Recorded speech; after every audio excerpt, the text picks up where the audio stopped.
Hello friends, welcome to my channel विज्ञानी ma'am. Friends, मु भाबुची आपण माने समस्ते बहुत भलरे थिबे। फ्रेंड्स, आज आमे डिस्कशन करिबा आपणकर इम्पोर्टेंट थिबा ओडिया ग्रामर।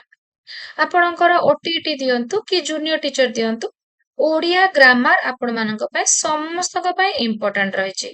तो ओडिया ग्रामर रो आपणकर विशेष्य विशेषण सर्वनाम और अव्यय उपरे theory class and MCQ class मु ऑलरेडी अपलोड करि सारिछि। जो माने आज मो चैनल रे नुआ अछंती एंड से theory class and MCQ class देखिबा को चाहुचंती सेमानक पय मु कमेंट रे पिन करि देबी। एंड विज्ञानी मैम टेलीग्राम चैनल रे मध्य मु से वीडियो गुडी को अपलोड करिछि। जो माने विज्ञानी मैम टेलीग्राम चैनल रे जॉइन करिचंती से माने बहुत इजीली सबु प्लेलिस्ट निज हाथ पाखरे पाई जिवे। एंड जो माने विज्ञानी मैम टेलीग्राम चैनल रे जॉइन करि नाहंती जल्दी जल्दी जॉइन करी गले से माने सबु प्लेलिस्ट निज हाथ पाखरे पाइबे एंड इच्छा अनुसार आराम से ताको प्रैक्टिस करि पारिबे। तो फ्रेंड्स, जदि आपण मानको मोर वीडियो गुडी भल लागुथाय ताले लाइक एंड कमेंट करबा को आते भी भूलिबे नै। एंड चैनल नुआ थिले जदि सब्सक्राइब करी जॉइन करि दउचंती ताले मोर प्रत्येक इंपोर्टेंट वीडियो आपण मानक पाखरे प्रथमे पहुंचीबा सहित ओटीटी एंड जूनियर टीचर आपण माने इजीली क्वालिफाई करि पारिबे। तो फ्रेंड्स, देखंतु एटी कोन लिखा हैछि पद। पद लिखा हैछि। देखंतु फ्रेंड्स, मु आपनको कहली मु विद्यालय को गली। मु विद्यालय को गली। मु विद्यालय गली एगुड़िक सबु गोटे गोटे आपणकर शब्द, किंतु जेते बेले एगुड़िक विभक्ति युक्त होई वाक्य रे व्यवहृत होई जाए ताको आमे पद बोली कहि थाउ। मु विद्यालय को गली ଏହା ଯେତେବେଳେ ବାକ୍ୟରେ ବ୍ୟବହୃତ ହେଲା ସେଠି ମୁଁ ଗୋଟେ ପଦ ହେଇଗଲା, ବିଦ୍ୟାଳୟକୁ ଗୋଟେ ପଦ ହେଇଗଲା, ଗଲି ଗୋଟେ ପଦ ହେଇଗଲା। ତ ଏଇ ପଦ ହଉଛି 5 ପ୍ରକାରର: ବିଶେଷ୍ୟ, ବିଶେଷଣ, ସର୍ବନାମ, ଅବ୍ୟୟ, କ୍ରିୟା। ତ ଏଇ ଚାରୋଟି ତ ଆମେ complete theory and mock test class ଭଲ ଭାବେ ଆମେ କରି ସାରିଛେ। ଆଜି ଆମେ डिस्कशन କରିବା ଆପଣଙ୍କର କ୍ରିୟା। क्रिया ଓ क्रिया विशेषण आज आमे डिस्कशन करिबा। आमे कंप्लीट भलो भाबे बुझिबा क्रिया ओ क्रिया विशेषण कोन। थियोरी क्लास टी जदि आपण माने भलो भाबे बुझुचंती आपण माने ओटीटी क्लियर करिबा सहित जूनियर टीचर रे भी आपनको बहुत हेल्प करिवो। एंड आपणकर आरएसटी रे मध्य ओडिया ग्रामर रहउची। ओडिया ग्रामर तो आपणकर सबु कॉम्पिटिटिव एग्जाम रे निश्चय आसुची ओडिसा रे। तो आपण माने जो एग्जाम भी देबे ना आपणकर सेथिरे एटा काम दबो। तो आपण माने भलो भाबे बुझंतु। एंड नेक्स्ट जो आमे मॉक टेस्ट क्लास करिबा सेथिरे आपण माने मो ठारू आगो आंसर दे पारिबे। तो क्रिया क्रिया होछि कोन देखिबा। क्रिया पद द्वारा कार्य संपादित होइथाय, काम होथाय। क्रिया होछि कोन भर काम। कर्ता जहा करे, कर्ता जहा करे ताहा हेउछि काम। आउ गोटे पटे कहिले वाक्य रे जहा करा जाउथाय, वाक्य रे जहा हेउथाय ताहा हेउछि कर्म। वाक्य रे कौनसी कार्य संपन्न हेबार बुझा गले ताकू क्रियापद बोली कहा जाए। ताले मोटा मोटी भाबे कहिले कर्ता जहा करे ताहा हेउछि क्रिया वर्ब। तो क्रिया को जो भाग करा जायछि देखंतु, एकक क्रिया, यौगिक क्रिया आज हमें डिस्कशन करिबा, समापिका, असमापिका, मिश्र क्रिया, अमिश्र क्रिया, सकर्मक, द्विकर्मक, अकर्मक डिस्कशन हमें करिबा। तो एबे हमें प्रथमे जिबा क्रिया। मु आपण मानको सब बेले कहिथाय जेते बेले भी मो क्लास करूचंती पाखरे नोट कॉपी एंड पेन निश्चय रखंतु। देखिबे एग्जाम 2 दिन पूर्वरु सेही नोट कॉपी आपनको केते हेल्प करिवो आ आपण माने मो कथा निश्चय मने पकेइबे। तो क्रिया कर्ता जहा करे, राम खाउची, राम खाउची, राम द्वारा खाइबा काम होउची। राम पढुची, तो कर्ता एठी कोन जहा करूची ताहा हेउची क्रिया। कर्ता एठी पढुची ताहा हेउची क्रिया। राम खाउची, कर्ता एठी खाउची, तो खाउची होउची क्रिया। मु जिबी, मु जिबी, तो मो द्वारा कोन काम हबो ଯିବା କାମଟି ହବ।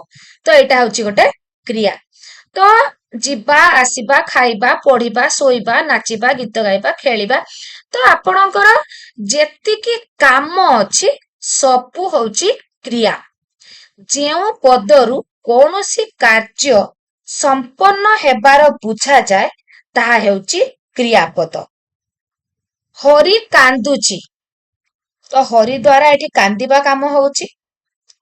ମାଧବୀ ଖାଇବ, ସେ ଖେଳିବ, ମୁଁ ପଢୁଛି, ତ ପଢିବା, ଖେଳିବା, ଖାଇବା ସବୁ ହଉଛି କ୍ରିୟାପଦ। ଏବେ ବୁଝିପାରିଲେ ଫ୍ରେଣ୍ଡସ୍? ନେକ୍ସଟ ଦେଖିବା ଏକକ କ୍ରିୟା, ଯୌଗିକ କ୍ରିୟା। ପାଠକୁ ଯିବା ପୂର୍ବରୁ ଆମେ ଆମ ଭାଷାରେ ବୁଝିବା। ଯୋଉ ଏକକ କ୍ରିୟା ଓ ଯୌଗିକ କ୍ରିୟା କଥା ଏଠି ଆମେ ଦେଖିଲେ, ତ ଏକକ କ୍ରିୟା ମାନେ ଆପଣ କଣ ବୁଝୁଛନ୍ତି?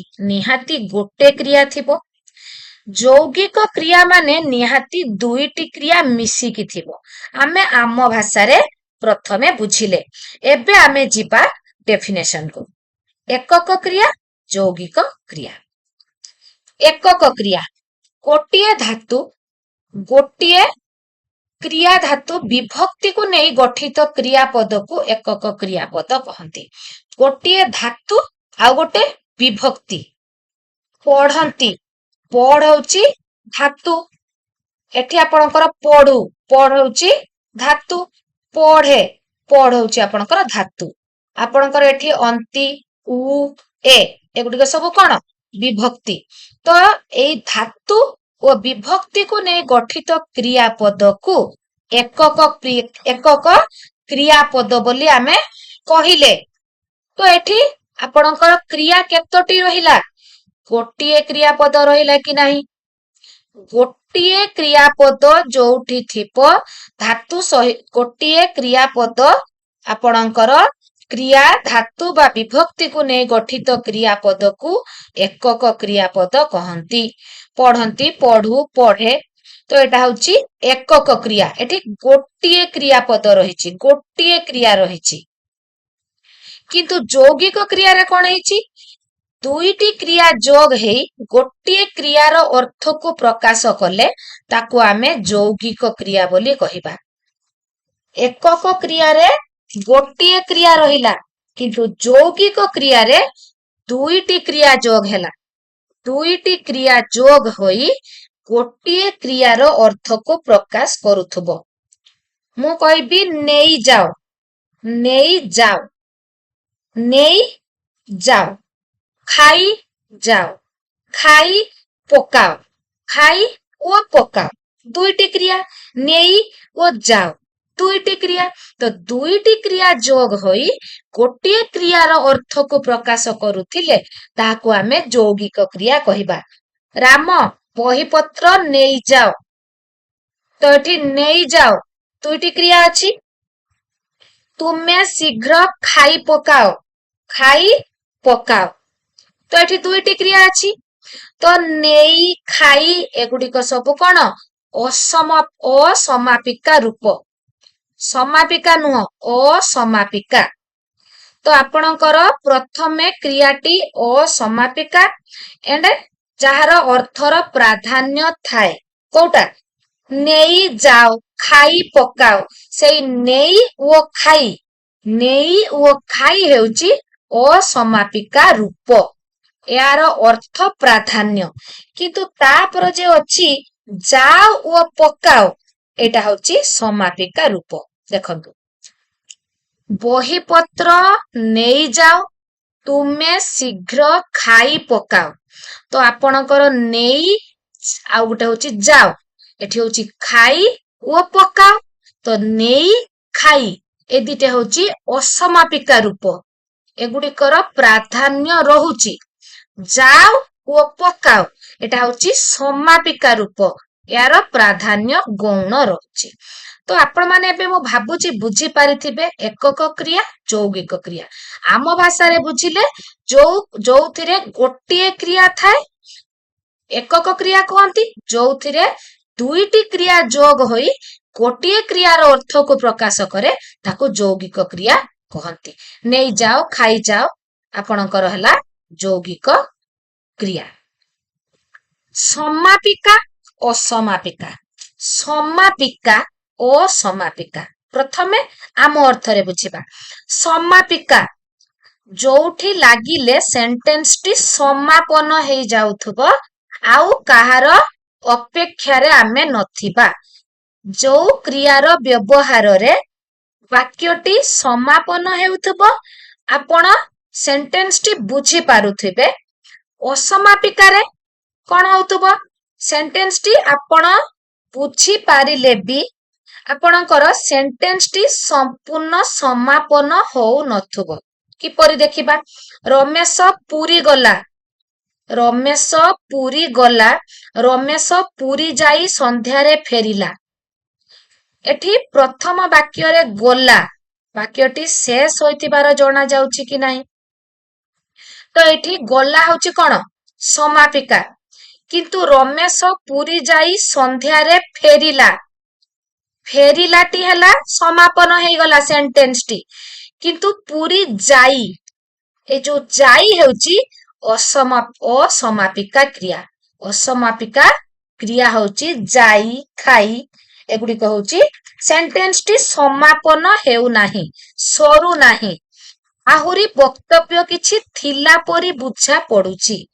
ମୁଁ ଯଦି କହିବି ରମେଶ ପୁରୀ ଯାଇ, ସେଣ୍ଟେନ୍ସଟି ସମାପନ ହେଲା କି? ଆପଣ କିଛି ବୁଝିପାରିଲେ କି? ରମେଶ ପୁରୀ ଯାଇ ଆପଣଙ୍କ ମନକୁ ଆସିବ କଣ କଲା? ରମେଶ ପୁରୀ ଯାଇ ସନ୍ଧ୍ୟାରେ ଫେରିଲା। ଫେରିଲା ଲାଗିବା ଦ୍ୱାରା ସେଣ୍ଟେନ୍ସଟି ସମାପନ ହେଲା। ବଟ୍ ଯେତେବେଳେ ଯାଇ ପର୍ଯ୍ୟନ୍ତ ଥିଲା ସେତେବେଳେ ସେଣ୍ଟେନ୍ସଟି ଅସମାପିକା କ୍ରିୟା ଥିବାରୁ ସମାପନ ହୋଇନଥିଲା। ଆପଣଙ୍କ ମନରେ କ୍ୱେଶ୍ଚେନ୍ ଆସୁଥିଲା ରମେଶ ପୁରୀ ଯାଇ କଣ କଲା? ପୂର୍ଣ୍ଣତା ହଉନଥିଲା, ସେଣ୍ଟେନ୍ସଟି ସମାପନ ହେଉ ନଥିଲା। ଆଉ କିଛି ବକ୍ତବ୍ୟ ଥିଲା ପରି ଜଣା ପଡୁଥିଲା। ରମେଶ ପୁରୀ ଯାଇ, କିନ୍ତୁ ରମେଶ ପୁରୀ ଯାଇ ସନ୍ଧ୍ୟାରେ ଫେରିଲା, ଏଇଟା ଆପଣଙ୍କର ସମାପନ ହୋଇଗଲା। ତ ସମାପିକା କ୍ରିୟା ଯେଉଁ କ୍ରିୟାର ବ୍ୟବହାରରେ ବାକ୍ୟର ଅର୍ଥ ସମ୍ପୂର୍ଣ୍ଣ ରୂପେ ପ୍ରକାଶ ପାଏ। ଯେଉଁ କ୍ରିୟାର ବ୍ୟବହାରରେ ବାକ୍ୟର ଅର୍ଥଟି ଆପଣ ସମ୍ପୂର୍ଣ୍ଣ ବୁଝି ପାରୁଥିବେ। ଅର୍ଥ ପ୍ରକାଶ ପାଇଁ ଅନ୍ୟ କ୍ରିୟାକୁ ଆପଣଙ୍କୁ ଅପେକ୍ଷା କରିବାକୁ ପଡୁନଥିବ, ତାହାକୁ ସମାପିକା କ୍ରିୟା କହନ୍ତି। ଚଢେଇଟି ଆକାଶରେ ଉଡିଗଲା। ଗାଈଟି ପଡିଆରେ ଚରୁଛି। ମା ଭାତ ରାନ୍ଧନ୍ତି। ତ ଏଇଠି ଆପଣଙ୍କର ସେଣ୍ଟେନ୍ସଟି ସମ୍ପୂର୍ଣ୍ଣ ସମାପନ ହେଇଗଲା। ଉଡିଗଲା, ଚରୁଅଛି, ରାନ୍ଧନ୍ତି, ଦୁହିଁଲା, ଏଗୁଡିକ ଲାଗିଲା ପରେ ସେଣ୍ଟେନ୍ସଟି ସମାପନ ହେଲା, ସରିଲା। ସେଣ୍ଟେନ୍ସଟିର ଅର୍ଥ ଆପଣ ବୁଝିପାରିଲେ। ଆପଣଙ୍କୁ ଅନ୍ୟ କ୍ରିୟାର ଅପେକ୍ଷାରେ ରହିବାକୁ ପଡିଲା ନାହିଁ। ତାକୁ ସମାପିକା କ୍ରିୟା କୁହନ୍ତି। ଦେଖିବା ଅସମାପିକା କ୍ରିୟା କଣ ହେଲା? ଅସମାପିକା କ୍ରିୟା ଦେଖିବା। ଯେଉଁ କ୍ରିୟାର ବ୍ୟବହାର ଦ୍ୱାରା ବାକ୍ୟର ଅର୍ଥ ସମ୍ପୂର୍ଣ୍ଣ ରୂପେ ପ୍ରକାଶ ପାଏ ନାହିଁ, ସମ୍ପୂର୍ଣ୍ଣ ରୂପେ ପ୍ରକାଶ ପାଉନାହିଁ, ଆହୁରି କିଛି ବାକି ରହିଯାଉଛି। ଅନ୍ୟ କ୍ରିୟାର ଅପେକ୍ଷାରେ ଆପଣ ରହୁଛନ୍ତି। ଯେମିତି ଆପଣଙ୍କର ସମାପିକା କ୍ରିୟାରେ ଆପଣଙ୍କୁ ଅପେକ୍ଷା କରିବାକୁ ପଡିଲାନି। ମୁଁ ବହି ପଢୁଛି, ଆପଣ ଆରାମସେ ବୁଝିପାରିଲେ। ଆପଣଙ୍କୁ ଅନ୍ୟ କିଛି ଅପେକ୍ଷା କରିବାକୁ ପଡିଲାନି। କିନ୍ତୁ ମୁଁ ଯେତେବେଳେ କହିବି ରାମ ଖାଇସାରି, ଆପଣ ଅପେକ୍ଷା କରିବେ ରାମ ଖାଇସାରି କଣ କଲା? ରାମ ଖାଇସାରି କୁଆଡେ ଗଲା? ଆପଣଙ୍କ ମନକୁ ପ୍ରଶ୍ନ ଆସିବ। ସେଣ୍ଟେନ୍ସଟି ସମାପନ ହୋଇନାହିଁ। ରାମ ଖାଇସାରି ଶୋଇଲା। ତ ଏଠି ଶୋଇଲା ହଉଛି ସମାପିକା କ୍ରିୟା, କିନ୍ତୁ ଖାଇସାରି ଅସମାପିକା କ୍ରିୟା। ଆପଣଙ୍କ ମନରେ ଖାଇସାରି ପରେ ଆହୁରି ଗୋଟେ କ୍ରିୟାର ଅପେକ୍ଷାରେ ଆପଣ ରହିଲେ। ରାମ ଖାଇସାରି କଟକ ଯିବ। ଖାଇସାରି ଛାତ୍ରମାନେ ଖାତା କଲମ ଧରି ପରୀକ୍ଷାକୁ ଗଲେ। ଯେତେବେଳେ ମୁଁ କହିବି ଛାତ୍ରମାନେ ଖାତା କଲମ ଧରି, ଆପଣ ନିଶ୍ଚୟ ସେଣ୍ଟେନ୍ସଟିର ସମାପନର ଅପେକ୍ଷାରେ ରହିବେ। ମନରେ ପ୍ରଶ୍ନ କରିବେ ଛାତ୍ରମାନେ ଖାତା କଲମ ଧରି କଣ କଲେ? ଛାତ୍ର ମାନେ ଖାତା କଲମ ଧରି କୁଆଡେ ଗଲେ। ତ ଏଇଟା ହଉଛି ଅସମାପିକା କ୍ରିୟା ହଉଛି କଣ ଆପଣଙ୍କର ଖାଇସାରି, ଥରି, ଧରି, ସାରି ଏଗୁଡିକ ସବୁ ହଉଛି ଅସମାପିକା କ୍ରିୟା। ଅସମାପିକା କ୍ରିୟା ସମାପିକା କ୍ରିୟାର ପୂର୍ବରୁ ବସେ। ଏଇଟା ହଉଛି ସମାପିକା କ୍ରିୟା, ଏଇଟା ହଉଛି ସମାପିକା କ୍ରିୟା। ସମାପିକା କ୍ରିୟାର ପୂର୍ବରୁ ବସିଲା କିଏ? ଅସମାପିକା କ୍ରିୟା। ସମାପିକା କ୍ରିୟାର ପୂର୍ବରୁ ବସିଲା ଅସମାପିକା କ୍ରିୟା। ବୁଝିପାରିଲେ ଫ୍ରେଣ୍ଡସ୍? ଦେଖିବା ଏଇ ଯୋଉ ସମାପିକା କ୍ରିୟା ଓ ଅସମାପିକା କ୍ରିୟା ଏକ ସମୟରେ ସମ୍ପନ୍ନ ହେଉଥିଲେ ସେ ସ୍ଥଳରେ ଅସମାପିକା କ୍ରିୟା ଦୁଇ ଥର ଯୁଗ୍ମ ହେଇକି ବସେ। ଯଦି ସାଙ୍ଗରେ ସରୁଥିବ କେମିତି ଦେଖିବା? ପିଲାଟି ଯାଉ ଯାଉ ପଡିଗଲା, ଅସମାପିକା କ୍ରିୟା ଦୁଇ ଥର ଯୁଗ୍ମ ହେଇ ବସିଛି। ଯାଉ ହଉଛି ଗୋଟେ କଣ ଅସମାପିକା କ୍ରିୟା। ଯାଉ, କହୁ, କାନ୍ଦି ଏଗୁଡିକ ଅସମାପିକା କ୍ରିୟା। ଏଠି ଯୁଗ୍ମ ଭାବରେ ବ୍ୟବହୃତ ହେଲା। ଯାଉ ଯାଉ, କହୁ କହୁ, କାନ୍ଦି କାନ୍ଦି। ତ ଏଇଟା ହଉଛି ଯୁଗ୍ମ ଭାବରେ ଅସମାପିକା କ୍ରିୟାଟି ବ୍ୟବହୃତ ହୋଇଛି। ତ ଆପଣମାନଙ୍କର ସମାପିକା ଅସମାପିକାରେ କିଛି ଡାଉଟ୍ ନଥିବ ମୁଁ ଭାବୁଛି। ତଥାପି ଫ୍ରେଣ୍ଡସ୍ ମୁଁ ଆପଣମାନଙ୍କୁ କହୁଛି, ଯେହେତୁ ପ୍ରତି ଭିଡିଓ କେବଳ ଆପଣମାନଙ୍କ ଭଲ ପାଇଁ, ଯଦି ଆପଣମାନଙ୍କ ମନରେ କିଛି ବି ଡାଉଟ୍ ରହୁଛି ମତେ ସାଙ୍ଗେ ସାଙ୍ଗେ କମେଣ୍ଟ କରିବେ। ମକ୍ ଟେଷ୍ଟ କ୍ଲାସରେ ମୁଁ ପ୍ରଥମେ ଆପଣଙ୍କ ଡାଉଟ୍ କ୍ଲିୟର କରିବି, ଦେନ୍ ମୁଁ ମକ୍ ଟେଷ୍ଟ କରିବି। ତ ଅମିଶ୍ର କ୍ରିୟା, ମିଶ୍ର କ୍ରିୟା, ଏଠି ବି ପ୍ରଥମେ ଆମେ ଆମ ଭାଷାରେ ବୁଝିବା। ସବୁବେଳେ ପ୍ରଥମେ ଆମେ ନିଜ ଭାଷାରେ ବୁଝିଲେ ବହୁତ କିଛି ଆମେ ନିଜେ କରିପାରିବା। ମିଶ୍ର କ୍ରିୟା ମାନେ ମିଶିକି ଥିବ, ଅମିଶ୍ର ମାନେ ମିଶିକି ନଥିବ। ଆମେ ଆମ ଭାଷାରେ ବୁଝିଗଲେ ତାପରେ ଆମେ ପାଠକୁ ଯିବା। ସୂର୍ଯ୍ୟ ପୂର୍ବ ଦିଗରେ ଉଇଁଲେ, ସୂର୍ଯ୍ୟ ପୂର୍ବ ଦିଗରେ ଉଇଁଲେ, ସୂର୍ଯ୍ୟ ପୂର୍ବ ଦିଗରେ ଉଦିତ ହେଲେ, ପୁରୋହିତ ମନ୍ତ୍ର ପଢିଲେ, ପୁରୋହିତ ମନ୍ତ୍ର ପାଠ କଲେ। ଦେଖିବା, ସୂର୍ଯ୍ୟ ପୂର୍ବ ଦିଗରେ ଉଇଁଲେ, ଏଠି ହେଲା ଉଦିତ ହେଲେ। ପୁରୋହିତ ମନ୍ତ୍ର ପଢିଲେ, ଏଠି ହେଲା ପାଠ କଲେ। ତ ଆପଣଙ୍କର ଉଇଁଲେ, ଉଦିତ ହେଲେ କ୍ରିୟା ଦୁଇଟିର ଅର୍ଥ ସମାନ।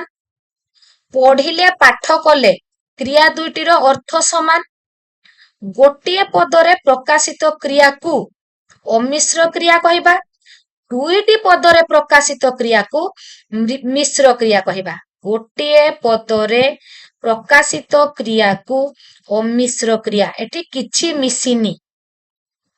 ଦୁଇଟି ପଦରେ ପ୍ରକାଶିତ କ୍ରିୟାକୁ ଆମେ ମିଶ୍ର କ୍ରିୟା କହିବା। କେମିତି ଦେଖନ୍ତୁ, ଗୋଟିଏ ପଦରେ ଆପଣଙ୍କର ପଢିଲେ ଅମିଶ୍ର କ୍ରିୟା, ପାଠ କଲେ ମିଶ୍ର କ୍ରିୟା, ପାଠ କଲେ ମିଶିକି ରହିଲା ମିଶ୍ର କ୍ରିୟା। ଉଇଁଲେ ଅମିଶ୍ର କ୍ରିୟା, ଉଦିତ ହେଲେ, ଉଦିତ ହେଲେ ତ ଏଠି ମିଶିକି ରହିଲେ। ତ ଉଦିତ ହେଲେ, ପାଠ କଲେ ମିଶ୍ର କ୍ରିୟା, ଉଇଁଲେ, ପଢିଲେ ଏଠି କିଛି ମିଶି ନାହିଁ, ଅମିଶ୍ର କ୍ରିୟା। ପିଇବା ଅମିଶ୍ର କ୍ରିୟା, ପାନ କରିବା ମିଶ୍ର କ୍ରିୟା। ସହିବା ଅମିଶ୍ର କ୍ରିୟା, ସହ୍ୟ କରିବା ମିଶ୍ର କ୍ରିୟା। ଗାଇବା ଏଠି କିଛି ମିଶି ନାହିଁ, ଅମିଶ୍ର କ୍ରିୟା।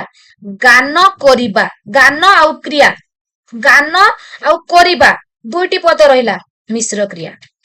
କିଣିବା ଅମିଶ୍ର କ୍ରିୟା।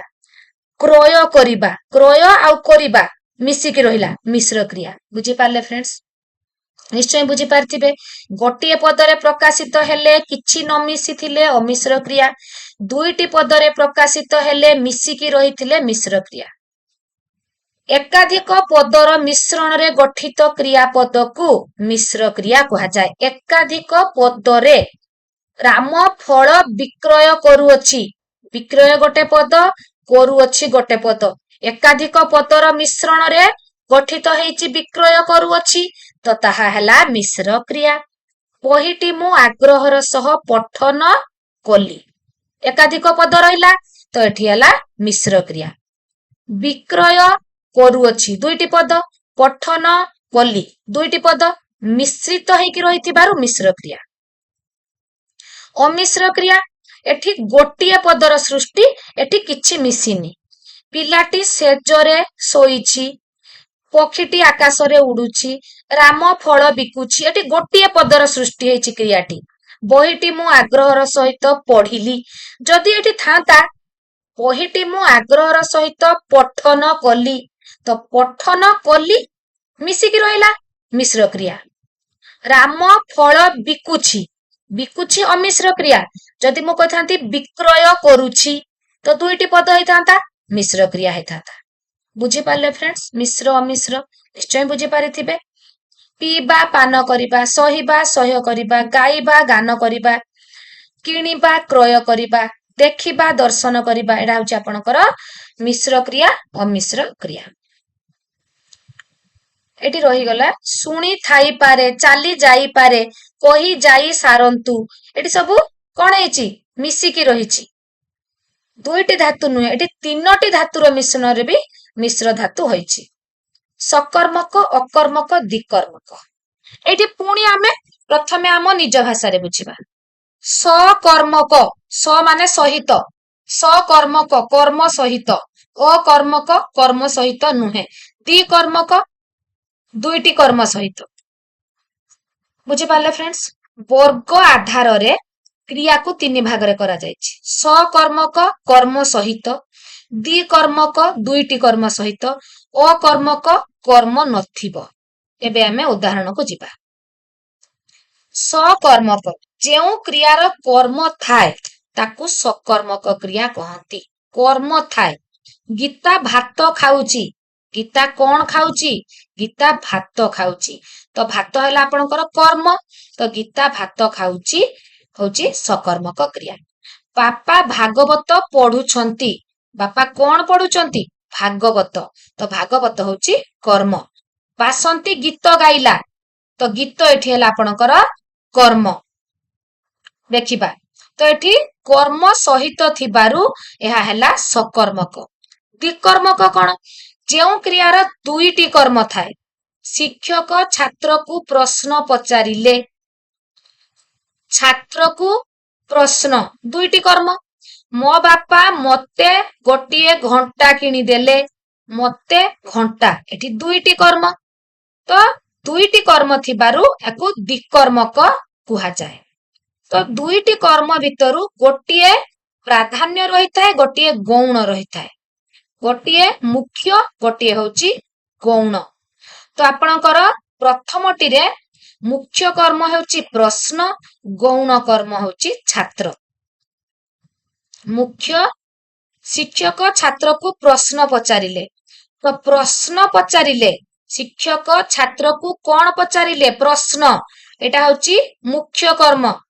शिक्षक प्रश्न पचारिले काहाकू, छात्र को, एटा हला गौण कर्म। दुईटी कर्म बट प्रश्न होची मुख्य कर्म, छात्र होची गौण कर्म।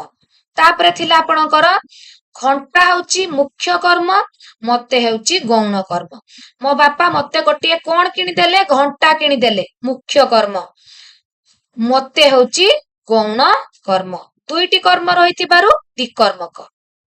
अकर्मक, जेउ क्रियापदर कौनसी कर्म न थाए, कर्म न थाए ताकू आमे अकर्मक क्रिया कहिबा। माधवी हसुअछि, सनातन सोईछि, रत्नाकर दौड़ुछि, गोपाल हसिला, से कांदुछि। एठी बिना कर्म रे भी आपण आराम से सेंटेंस टी बुझी पारुछंती।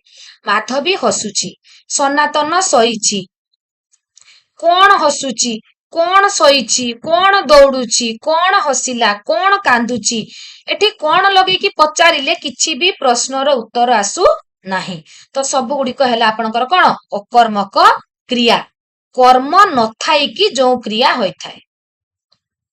क्रिया विशेषण, जेउ ठारे क्रिया को क्रिया विशेषित हेउथुबो, क्रिया विशेषण पदटी क्रिया पद को विशेषित करूथुबो। पवन धीरे धीरे बहुची, तो बहुची होची आपनकर कोन एठी क्रियापद। क्रियापद को विशेषित करूची किए, धीरे धीरे। पवन किपरि बहुची, धीरे धीरे बहुची। तो एठी आपनकर धीरे धीरे होची आपनकर कोन क्रिया विशेषण। दीपटी मिंजी मिंजी होई जळुची, जळुची होची कोन क्रिया। तो जलुची को विशेषित करुची एटी किए दीपटी किपरि जलुची मिंजी मिंजी होई जलुची तो एटा होची आपनकर क्रिया विशेषण विशेषण क्लास रे मैं एटा भलो भाबे बुझेइथिली क्रियार काल काम गुड़िक क्रिया गुड़िक काल अनुसारे परिवर्तन हुए कहूची कहिला कहिबी हुए कि नहीं काल अनुसारे अतीत वर्तमान भविष्यत से कथा कहूची वर्तमान से कथा कहूथिला अतीत से कथा कहिब भविष्यत बुझी पारले तो आपणकर क्रियाटी काल अनुसारे परिवर्तित होइथाय से भजन करूअछंती वर्तमान से भजन करूथिला अतीत से भजन करिब कौन हब से भजन करिब भविष्यत तो एटा आपणकर कंप्लीट आमे क्रिया क्रिया विशेषण class T theory class T complete कले ए रिलेटेड एमसीक्यू क्लास गोटे मॉक टेस्ट नै मु आपण मानक पाखकू बहुत शीघ्र आसीबी तो फ्रेंड्स आज पाए एतिकी टेक केयर।